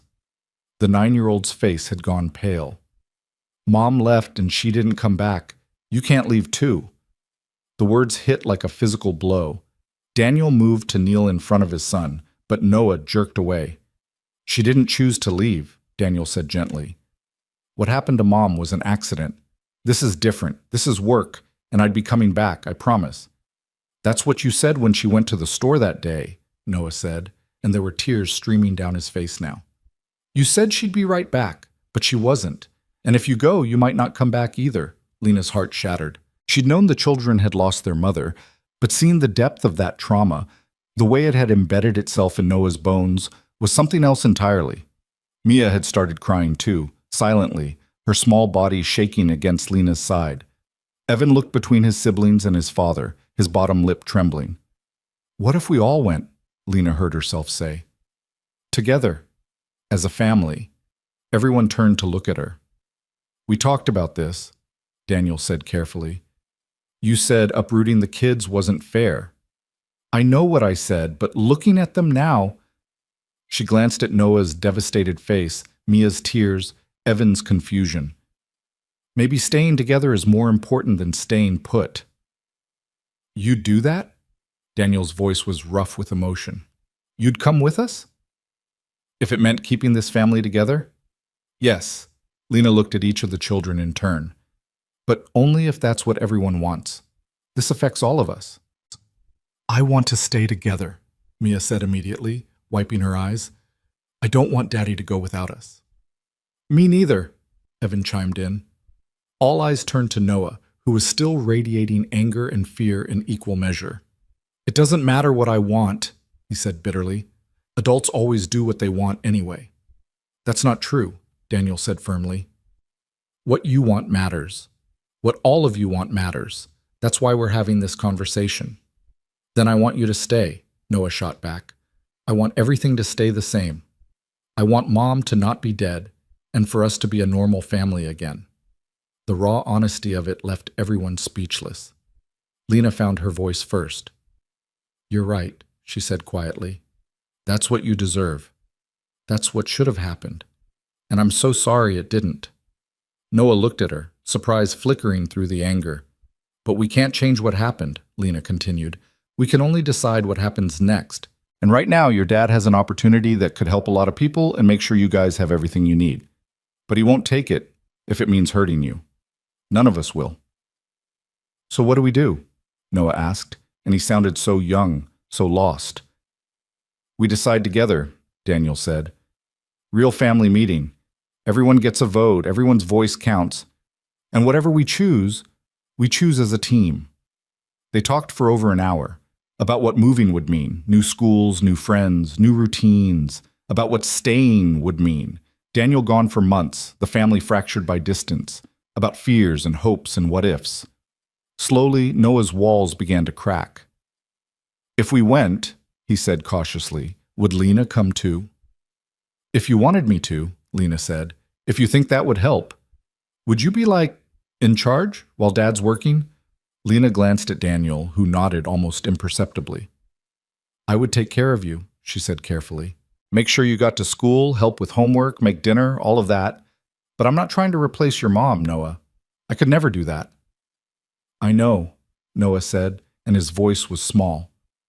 But Mom's not here, and you are. The simple statement held so much weight, so much acceptance, that Lena felt tears prick her eyes. So, we're voting? Mia asked, ever practical, on whether we go to Washington? We're voting, Daniel confirmed. One by one, they raised their hands, Mia and Evan with enthusiasm, Noah with reluctant acceptance, Daniel and Lena with the understanding that they were committing to something enormous and terrifying and necessary. It was unanimous. They were going to Washington, D.C. The next 6 weeks were a blur of logistics and change. Daniel accepted the contract and immediately dove into pre-departure planning. Lena enrolled the children in schools near where they'd be living, a temporary rental in Arlington that Daniel's company was helping to arrange. She requested transcripts, medical records, everything 3 children needed to transfer their lives across the country. She also finally told her sister what had happened. The phone call with Amy was long overdue and went about as well as expected. Let me get this straight, Amy said, her voice crackling over the line from Seattle. You got divorced, moved in with a stranger and his 3 kids, and now you're moving to D.C. with them? Lena, what the hell? It's not as crazy as it sounds, Lena said, though even to her own ears, it absolutely was. It sounds insane. You can't just replace your entire life in 6 weeks. I'm not replacing it. I'm building a new one. With a man you barely know. I know him, Lena said quietly. I know he's kind and patient, and he loves his kids more than anything. I know he sees me as more than just a functioning uterus. I know he makes me feel like maybe I'm not broken after all. Amy was silent for a long moment. Marcus really did a number on you, didn't he? Yeah, he did. And this Daniel guy, he's different? Completely. Another pause, then softer. Are you happy? Lena considered the question. Was she happy? She was terrified and overwhelmed and still dealing with the legal aftermath of her divorce. But when she thought about Daniel's smile, about Mia's laughter, about Noah slowly learning to trust her, about Evan's sticky hugs, yeah, she said, I think I am. Then I'm happy for you, Amy said, terrified but happy. Just promise me you'll be careful, and if anything feels wrong, if he turns out to be another Marcus, he won't. But if he does, you call me, immediately.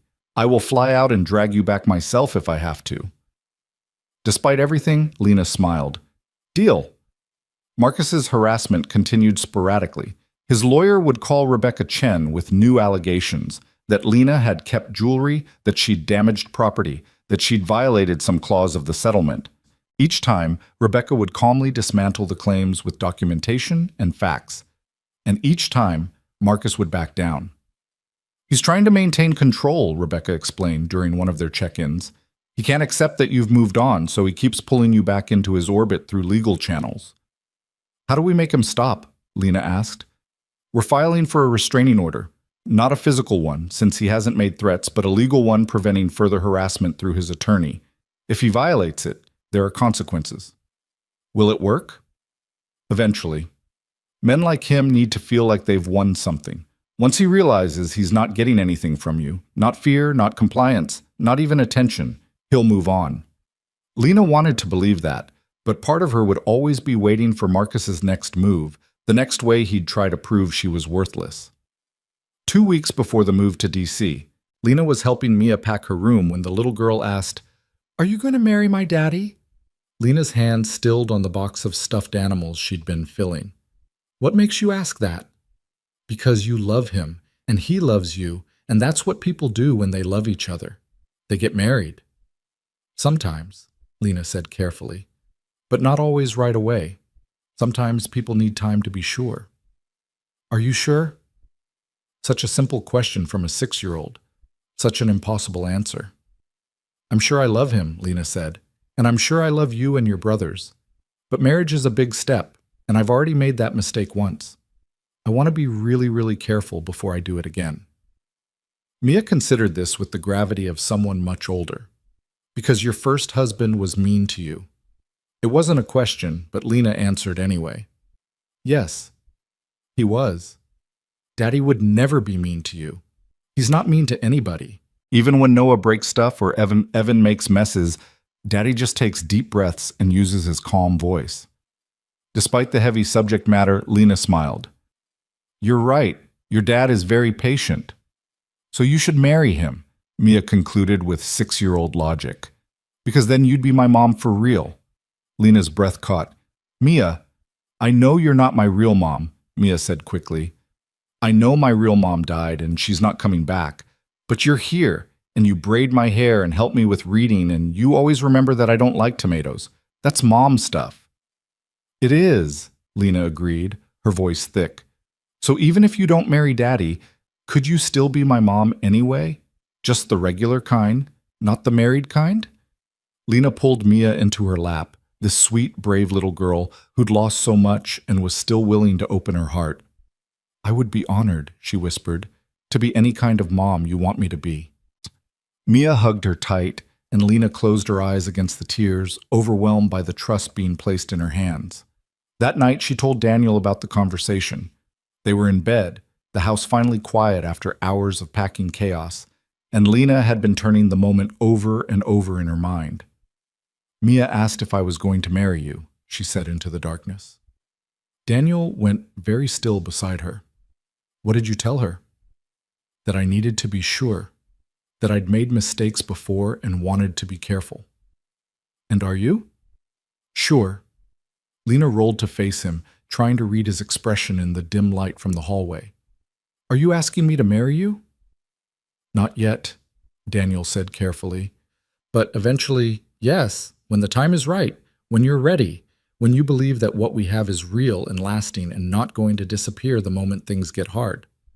I want to believe that. But you don't. Not completely." She couldn't lie to him.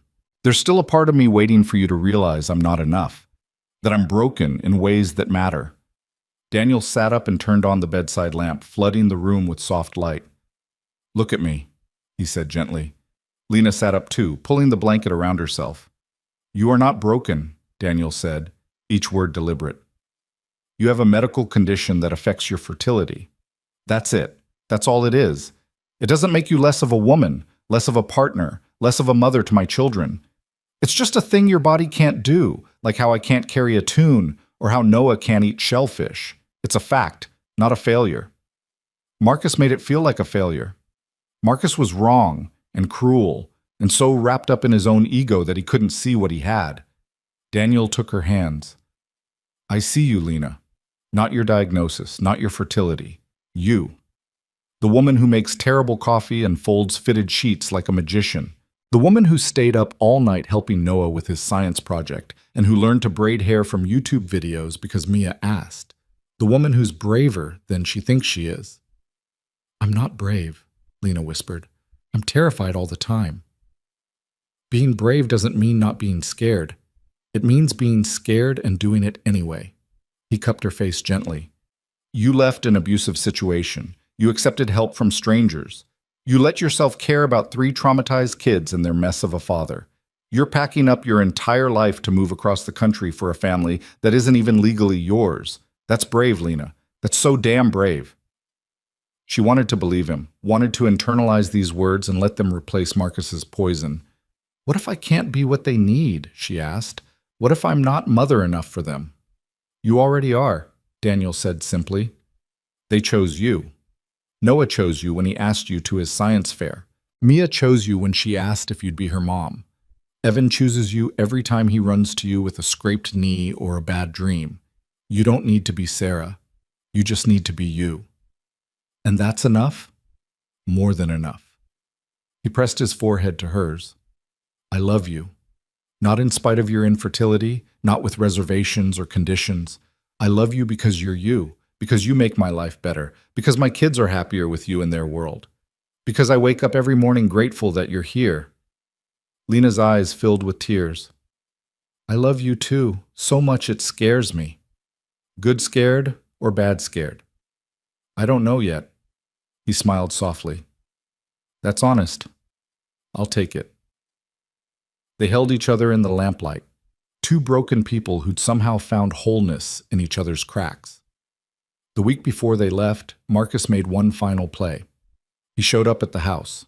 Lena was alone. Daniel had taken the kids to their grandmother's for a goodbye visit, and Lena had stayed behind to supervise the movers. She was directing them on which boxes went into storage and which went to DC when a familiar Mercedes pulled up to the curb. Her blood turned to ice. Marcus got out of the car, looking exactly as he had the last time she'd seen him. Tailored suit, expensive watch, that expression of vague condescension that had once made her feel small. Now it just made her angry. Lena, he said, approaching with the confidence of someone who'd never been told no. We need to talk. No, we don't. She turned back to the movers. That box goes to storage. The one marked kitchen goes to DC. Lena, please, just 5 minutes. I have nothing to say to you, and you're violating the harassment order by being here. He had the audacity to look wounded. Harassment order? Lena, I'm your husband. Ex-husband, she corrected coldly. As of 6 weeks ago. You made that very clear.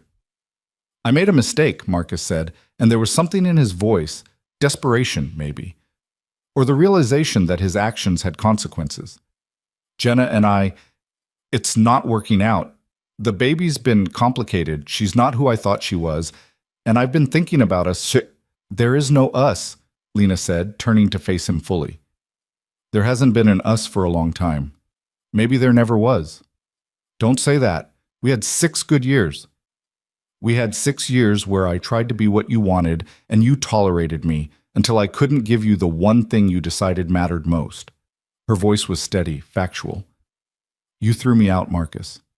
In the middle of the night, in winter, with nowhere to go, you called me worthless. I was angry. I didn't mean... You meant every word. Lena crossed her arms.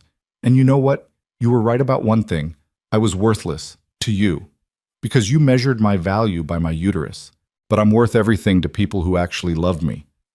Marcus's expression hardened. This is about him, isn't it? The man you've been living with. You've known him, what, 2 months? And you're already playing house with his kids? I'm not playing anything. I'm building a life with people who want me in it. You think he's going to stay when you can't give him more children? When the novelty wears off and he realizes what you are? The old fear tried to rise up, tried to take hold. But Lena had spent 6 weeks learning a different truth, and she wouldn't let Marcus poison it. He already knows what I am, she said quietly. He knows I'm infertile. He knows I can't have biological children, and he chose me anyway. Because unlike you, he understands that my worth isn't determined by my reproductive system.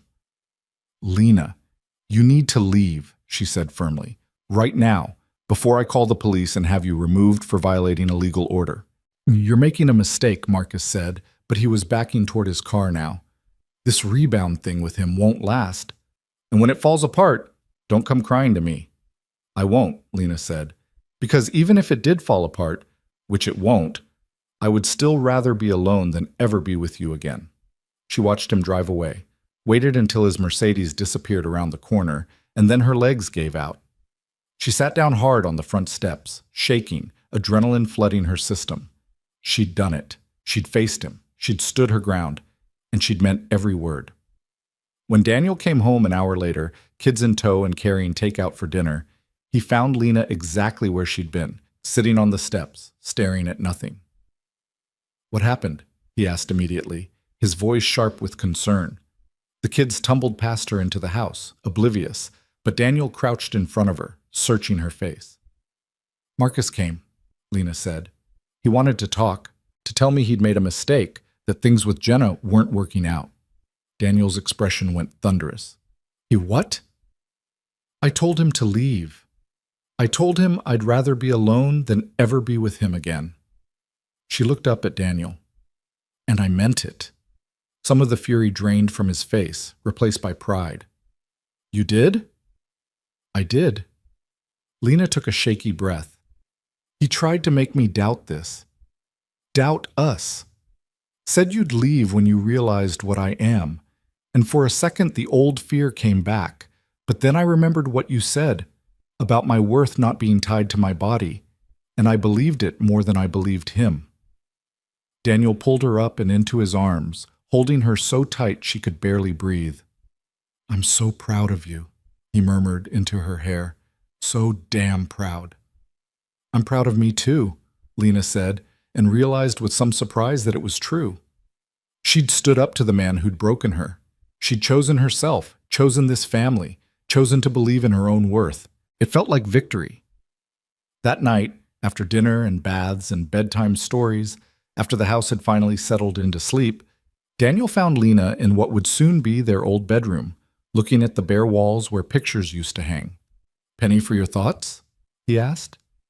Just thinking about endings and beginnings, Lena said. How this house was supposed to be temporary and now we're leaving it. How everything's changing so fast. Having second thoughts? No. She turned to face him. Actually, I'm having first thoughts, real thoughts, about what I want and who I want to be. And who's that? Someone who stops waiting for permission to be happy. She crossed to him, took his hands. Someone who chooses love even when it's scary. Someone who's a mother to 3 amazing kids and a partner to an incredible man. Someone who believes she's enough. You are, Daniel said. You always have been. I'm starting to believe that. Lena smiled, and it felt real, felt true. Ask me again? Ask you what? What Mia asked. If I'm going to marry you. Daniel's eyes widened. Lena, I'm not saying yes, not yet, but I'm saying I want to, someday. When we get to DC, when we've proven to ourselves that this works even when it's hard, when I can look at a future with you and not feel terrified, I'm saying I want that. I want forever with you. The smile that broke across Daniel's face was incandescent. Yeah? Yeah. He kissed her then, deep and sure, and Lena let herself fall into it, into him, into the promise of everything they were building together. When they finally broke apart, both breathless, Daniel said, for the record, I'm going to hold you to that. The someday yes. I'm counting on it, Lena said. And for the first time since Marcus had handed her those divorce papers, she looked at her future and saw not emptiness, but possibility. Not endings, but beginnings. Not worthlessness, but worth. The flight to DC was chaos incarnate. Evan had never been on a plane before and spent the entire boarding process asking increasingly elaborate questions about how wings worked and what happened if they fell off. Mia insisted on bringing her entire collection of toy horses despite the weight limit, and only agreed to leave half behind after Lena promised they'd be waiting when they got back.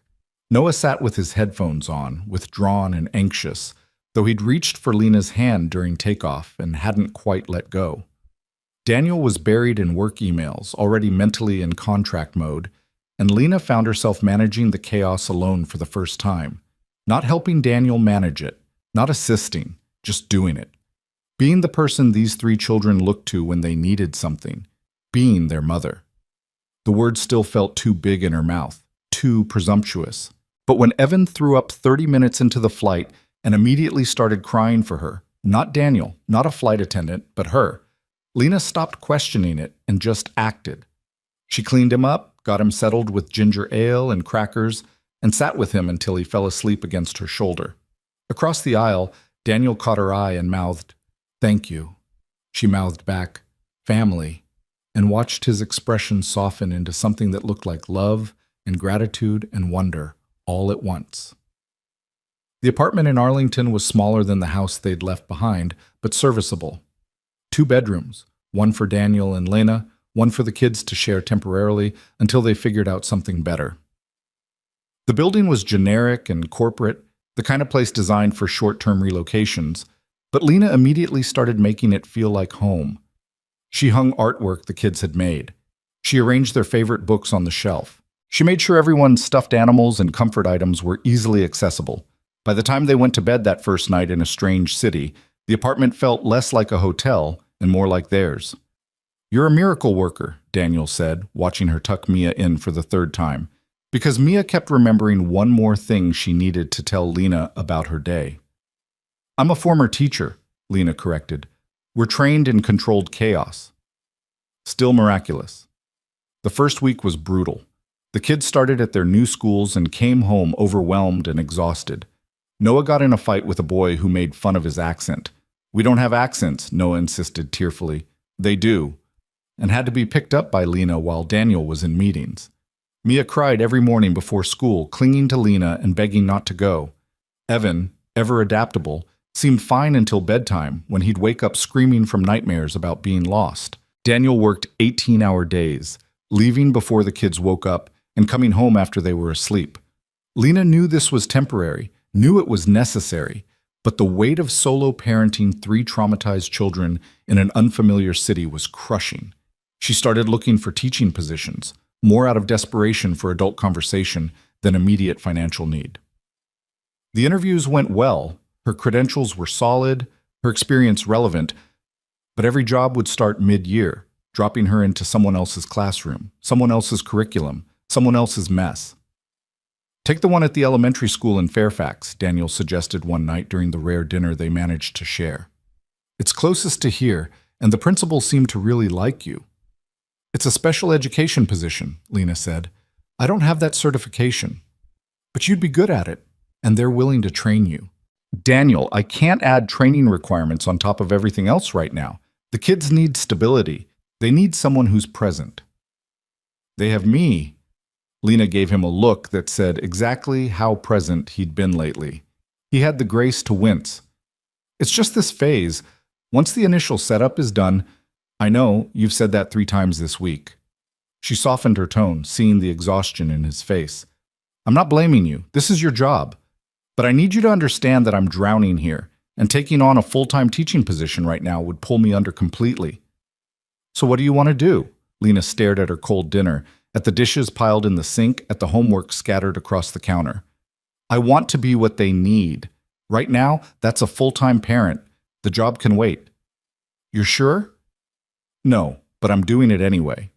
Daniel reached across the table and took her hand. "I don't deserve you." "Probably not," Lena said, but she was smiling. The turning point came in week 3, during a parent-teacher conference for Noah. His teacher, Mrs. Patterson, a different Mrs. Patterson than Evan's kindergarten teacher back home, which had confused everyone initially, had requested the meeting to discuss Noah's adjustment challenges. Lena went alone because Daniel was in Philadelphia for a site visit. Mrs. Patterson was a woman in her 50s with kind eyes and a no-nonsense demeanor. She got straight to the point. "Noah's struggling," she said, pulling out a folder of his work. "His academics are fine. He's actually ahead in most subjects. But socially and emotionally, he's shutting down. He doesn't engage with other students, doesn't participate in group work, and when I try to talk to him about it, he just shuts down further." Lena looked at Noah's assignments, saw the careful handwriting, the correct answers, the complete absence of any personality or creativity. He lost his mother 2 years ago, Lena said quietly. Car accident. And now we've moved him across the country, away from everything familiar. He's terrified of losing anything else. Are you his mother? Mrs. Patterson asked, and there was no judgment in the question, just curiosity. No, Lena paused. What was she? I'm his father's partner. I've been helping raise him for the past few months. Does he have a relationship with you? I think so. He talks to me sometimes, lets me help with homework, asked me to come to his science fair back home. Mrs. Patterson nodded thoughtfully. He mentioned you in his About Me essay, said you make good pancakes and you're teaching him to play chess. Lena's throat tightened. I didn't know he was paying attention to the chess. Children always pay more attention than we think. Mrs. Patterson leaned forward. Here's what I'm seeing. Noah's a child who's experienced profound loss and is now in an environment where he has no control. He can't control where he lives, where he goes to school, who his friends are. So he's controlling the one thing he can, his emotions. He's locked them down tight because letting them out feels dangerous. How do I help him? Lena asked. Give him safe spaces to feel. Let him know it's okay to be angry about the move, sad about his mom, scared about the future. And most importantly, be consistent. Show up every day, exactly as you are. Children who've lost someone need to know that the people who remain aren't going anywhere. Lena left that meeting with a new understanding of what Noah needed. Not perfect parenting, not the right words, just presence. Consistency. The knowledge that she would be there tomorrow and the day after and the day after that. That night she knocked on the kid's bedroom door and found Noah reading in bed while his siblings slept. Can we talk? She asked quietly. He shrugged, which she'd learned meant yes. She sat on the edge of his bed. Your teacher says you're having a hard time. I'm fine. You're allowed to not be fine, you know. You're allowed to hate it here and wish we'd never moved and be mad at your dad for taking this job. Noah's hands tightened on his book. I'm not mad at Dad. Okay, but if you were, that would be allowed too. Silence. Then, so quietly she almost missed it. I miss home. Me too, Lena admitted. Noah looked up at her, surprised. Really? Really, I miss our house and our routines and knowing where everything is. I miss the coffee shop down the street and the park where Mia liked to play. I miss feeling like I knew what I was doing. But you wanted to come here. You said we should stay together as a family. I did, and I meant it, but that doesn't mean it's not hard. She reached out slowly and was relieved when Noah didn't pull away. We can miss home and still choose this. Both things can be true. I don't want to choose, Noah said. And suddenly he was crying, really crying, in the way he probably hadn't let himself cry since they'd arrived. I want Mom back, and I want our old house, and I want everything to be the way it was before. Lena pulled him into her arms and let him sob, this brave 9-year-old who'd been holding it together for so long. I know, she murmured into his hair. I know, sweetheart. I'm so sorry. It's not fair, Noah choked out. None of it's fair. You're absolutely right. It's not fair.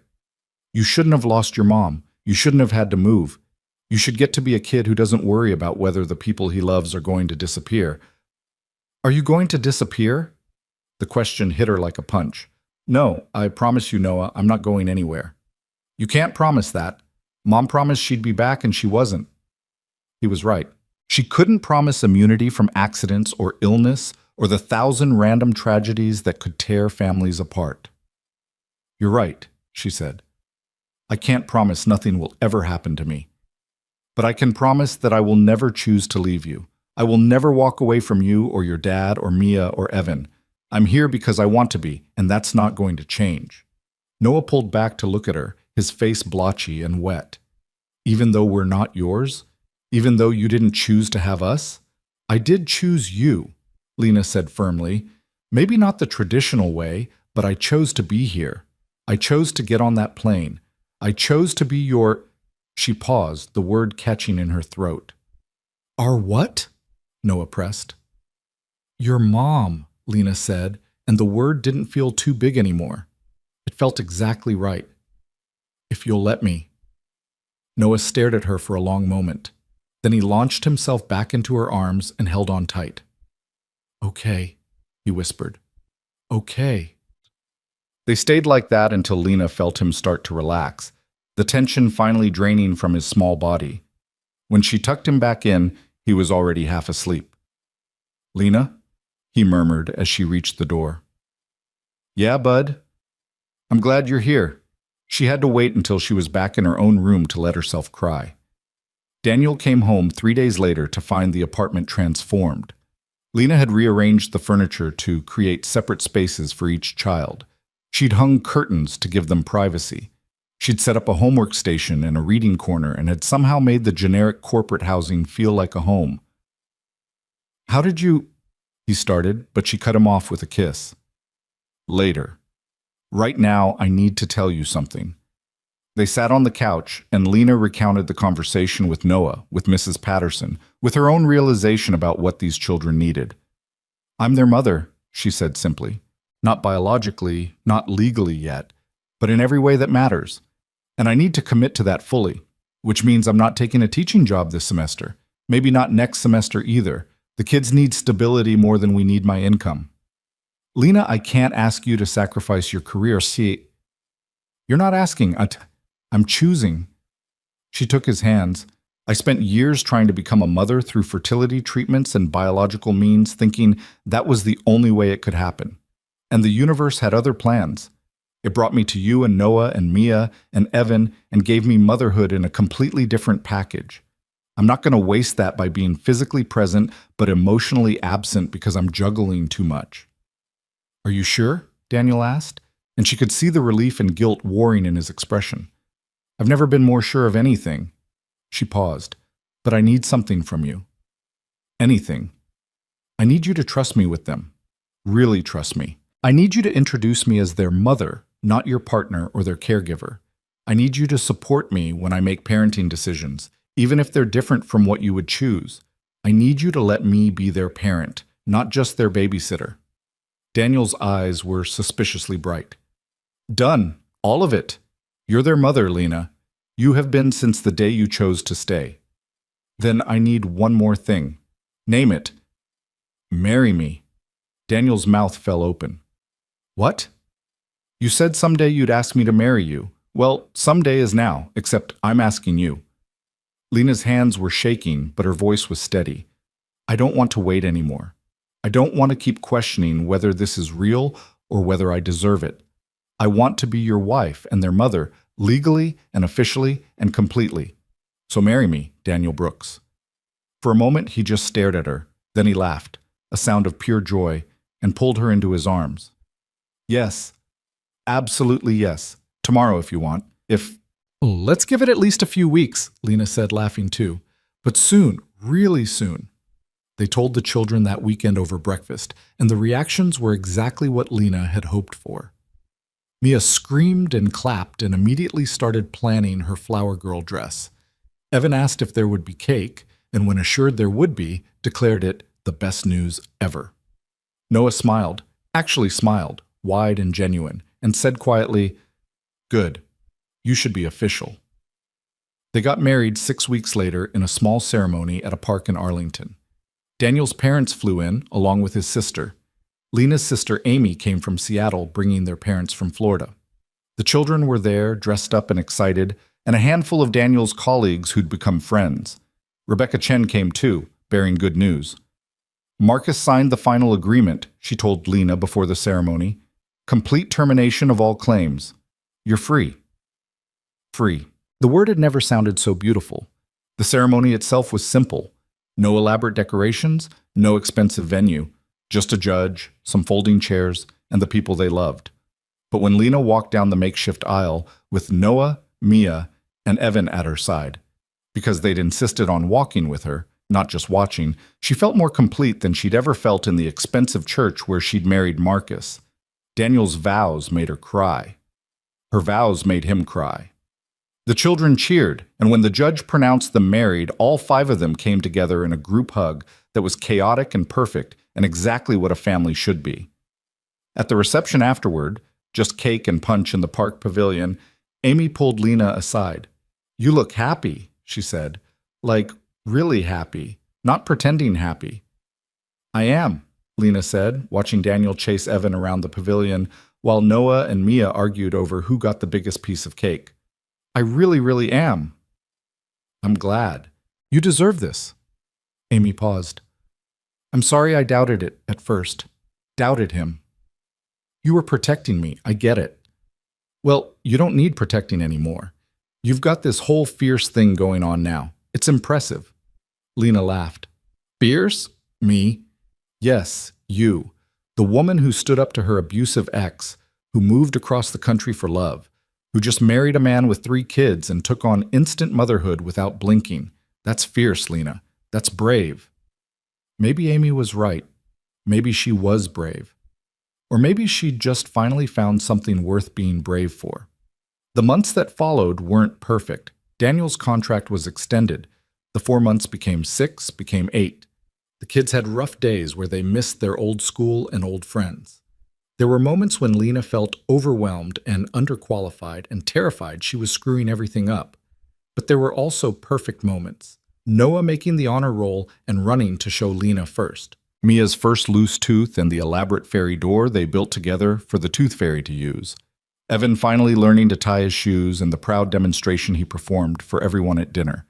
Daniel coming home early one Friday and sweeping Lena into a dance in the kitchen while the kids laughed.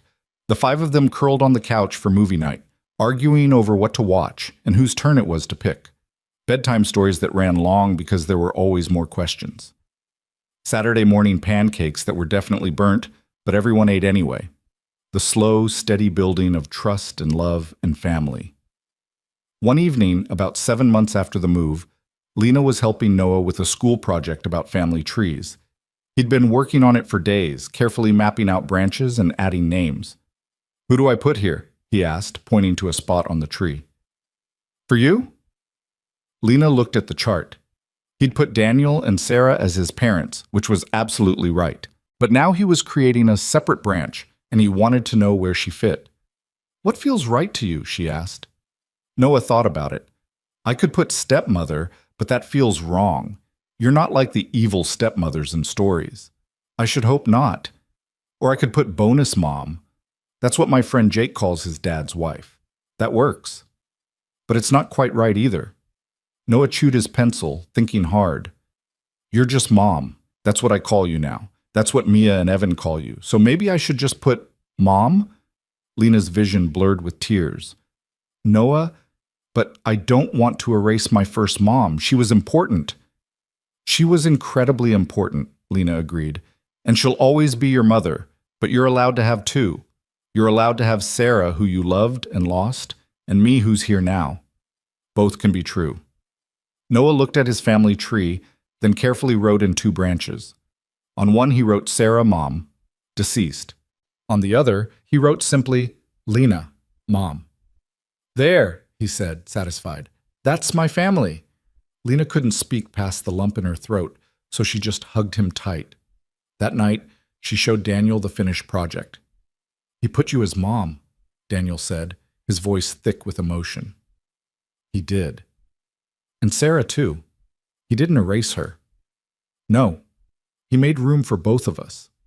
Lena leaned against Daniel's shoulder. "I never thought I'd be a mother. I spent so long believing my infertility meant I'd failed at something fundamental. But maybe this was always how it was supposed to happen. Maybe I was meant to mother children who needed me, not children I gave birth to." "They did need you," Daniel said. "We all did. You saved us, Lena. That night at the bus terminal, when we stopped, I almost didn't.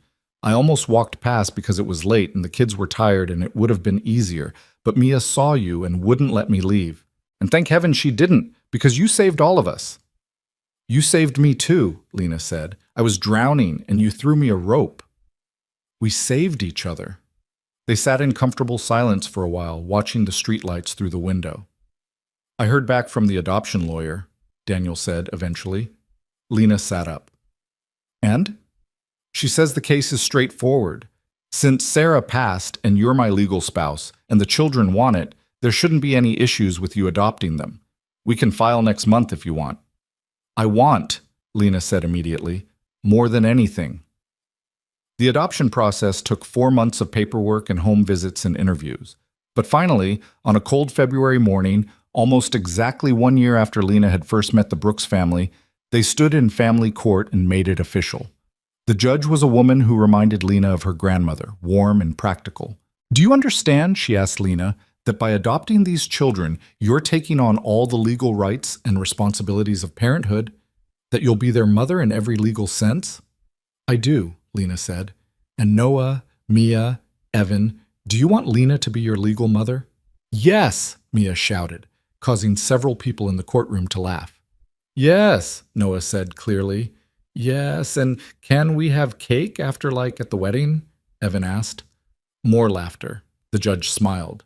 "I see no reason to deny this petition. Lena Moore Brooks, you are hereby granted full adoption rights and parental authority over Noah, Mia, and Evan Brooks. Congratulations to your family." The gavel came down, and suddenly Lena was a mother. Not in the way she'd planned, not in the way she'd once thought was the only way it could happen, but completely, legally, officially a mother. The children dogpiled her immediately, and in the chaos of hugs and happy tears, Lena heard Daniel say, "I love you." "Ah, I love you too," she said. "All of you, so much." That night, after celebrations and yes, cake, after the kids were finally asleep and Daniel had crashed from exhaustion, Lena stood in the bathroom looking at herself in the mirror. She looked different than she had a year ago. Not physically, though there were smile lines that hadn't been there before. But her eyes were different, brighter, more certain. She thought about that woman freezing to death in a bus terminal, so convinced of her own worthlessness that she'd been ready to let the cold take her. She thought about Marcus's cruel words, about years of feeling broken, about the endless cycle of treatments and failures and grief. And she thought about where she was now. Mother to 3 incredible children, wife to a man who loved her exactly as she was. Building a career helping other women rebuild their lives after divorce. She'd started volunteering with a women's shelter, using her experience to counsel others, and it had become her calling. She'd found her place. Not in spite of her infertility, not around it, but in a way that made it irrelevant. Because worth wasn't about what you could produce. It was about what you could give, what you could create, what you could build. And Lena had built a family. Not through biology, but through choice. Through showing up every day, through love that was fierce and messy and completely real. A knock on the bathroom door startled her. "Lena?" Mia's sleepy voice. "I had a bad dream. Can I sleep with you?" "Of course, baby." Lena opened the door and found all 3 children standing there in pajamas. "We wanted to have a family sleepover," Noah explained, "to celebrate." "On our bed?" Lena asked, though she already knew the answer. "Please." Evan gave her his most winning smile. They all knew Daniel's king-sized bed could barely fit 5 people, especially when Evan was a horizontal sleeper and Mia liked to take up as much space as possible. "Okay," Lena said, "but if anyone kicks me, they're out."